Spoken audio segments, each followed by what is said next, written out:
a man gave himself to be burnt. And then God took over that man and made him a reservoir for the family. Now, have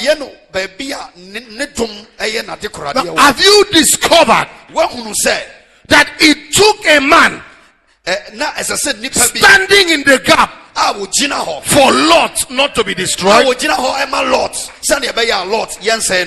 He was a grace reservoir. Abraham was a grace reservoir for his family and his generation. It took Joseph for his family and the entire land of Egypt to escape from, the entire land of Israel to escape from hunger. Even Egypt escaped too. Why?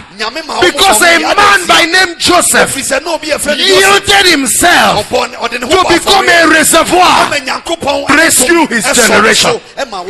There are always men in every generation that yield themselves for God to use them to rescue their family. I want to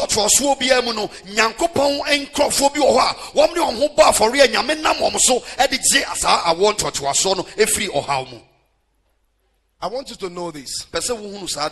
If you don't yield your heart, God will not force you. But till tomorrow, even till this minute, he's still saying, I need a man.